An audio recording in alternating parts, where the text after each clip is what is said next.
Nandito tayo sa Walmart. Hanapin natin yung bigas. South Asian. Dito ata yung bigas Milagroso. Kunin natin yung malaki. 22 na to. Jasmine. Ito. Magkano to?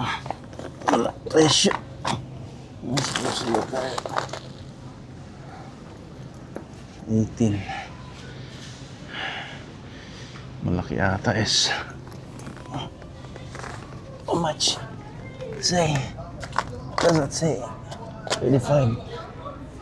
$35. Ayan, kunin natin. Para mas matagal. Ito kailangan po mag-convert 15 pounds to. Ito 8 kilograms. So 7 kilograms. Ito at least pareha sila. 10 pounds divided by 2.2. Parang ganun. So ano lang siya, nasa 7. Yeah, 7 point something. Mura na rin to. 3 goats. Long grain ito Hindi masarap yun. GP ngayon 257 na patay isa. Ito nga $1.17, 89 cents lang to. Ito 97 cents. Ito na lang. Isa lang. Ito 547. Okay din to. Sweet style. Kuha tayo nito.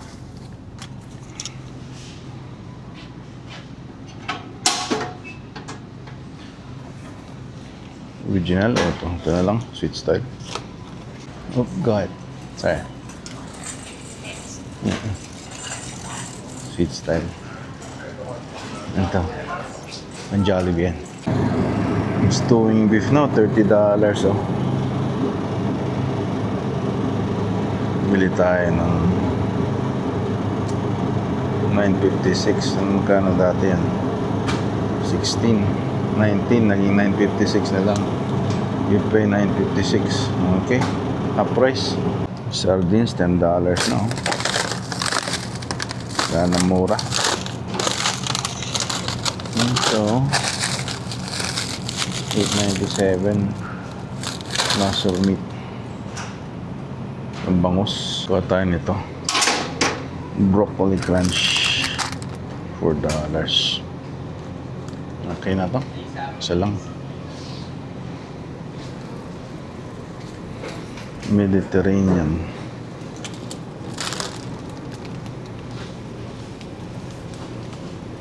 Ito lang may broccoli.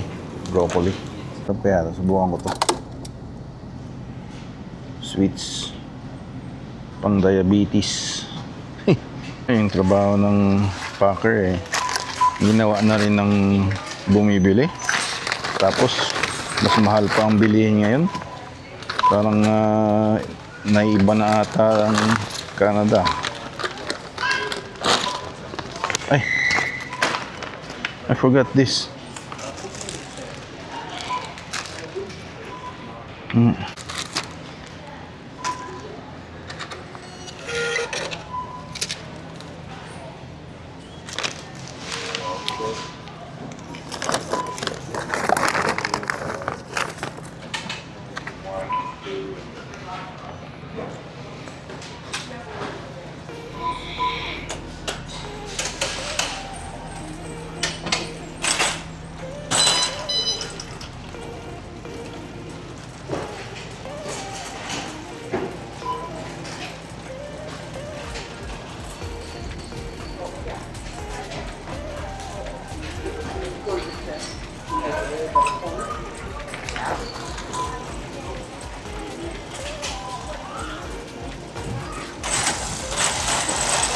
I'll go on.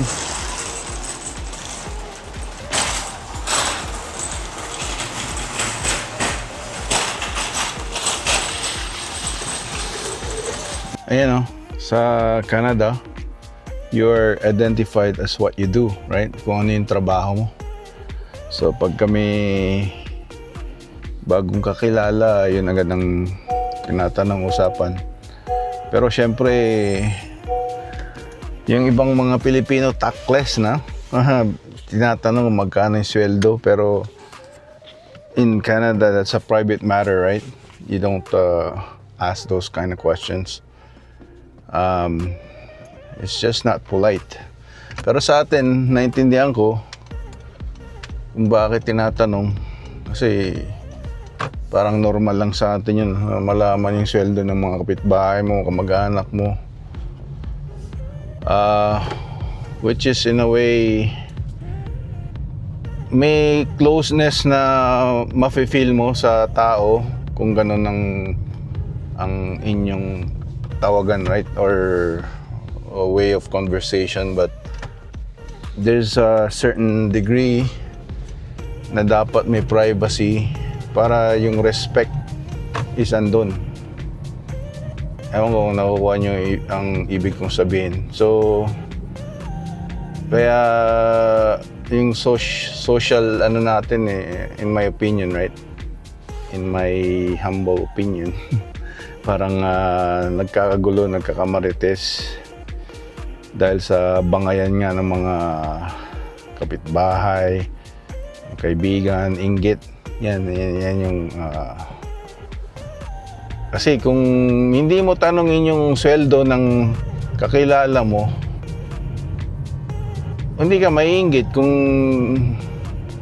malaman mo hindi, o kung mas mababa sa'yo, di parang di na judge mo pa rin siya, di ba?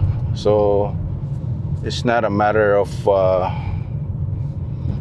yung closeness or friendship, but it's a matter of kung talagang ano, di ba? Ayan, dito tayo. Yan.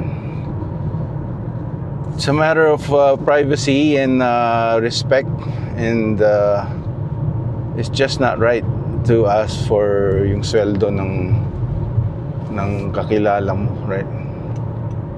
I mean, they might have an idea. Yung ano nga, minsan ibang mag-asawa rito, I guess they don't tell each other's sweldo, yung mga puti, right?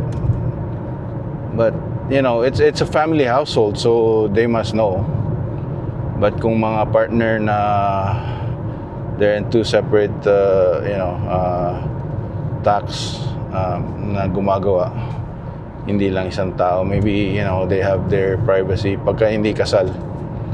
And pagka minsan kasi nagsasama as common law, but they file their taxes separately right here.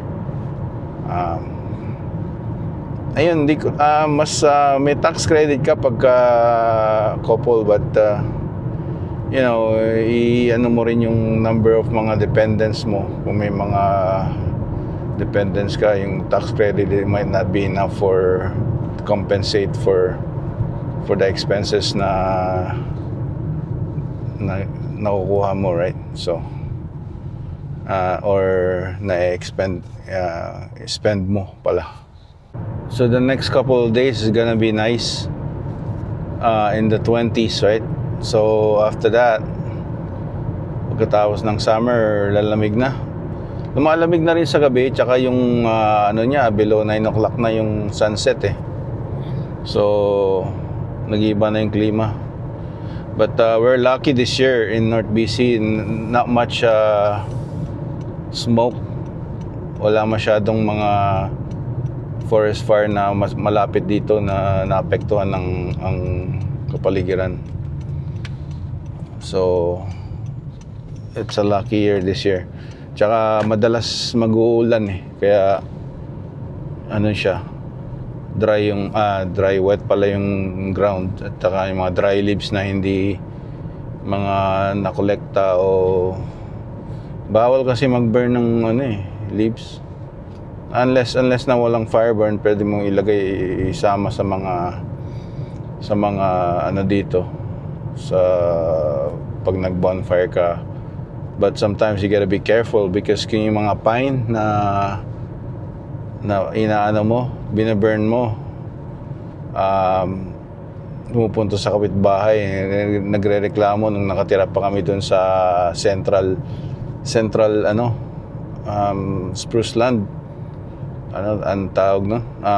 Nun sila nag-ano ako ng pine, yung mga nalaglagan o yung mga tinrim ko.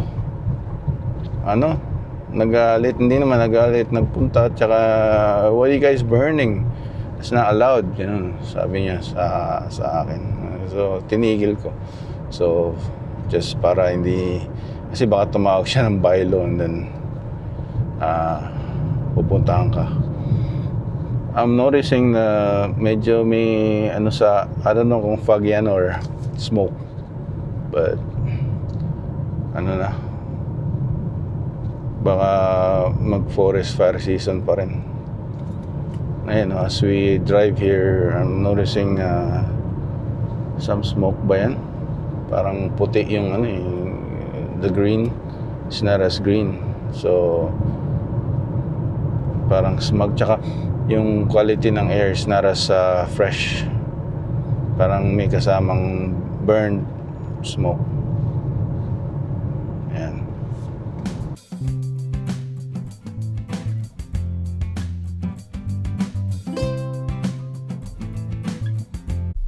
Yan, naka super night tayo dito ngayon. Try natin. Good morning vlog. Yeah, tayo ngayon, Monday. Medyo mausok, no? Kung sa forest fire, wala namang na forest fire dito. It's 8:20 ng Monday. Magandang this week daw natin tapos it's gonna get cold after that. So yun ang ating dito sa North BC. Maganda yun. Sa east, sa Newfoundland ba yan? May mga bagong forest fire, tsaka sa alam ko sa Vancouver Island, sa Comox Valley, ganyan.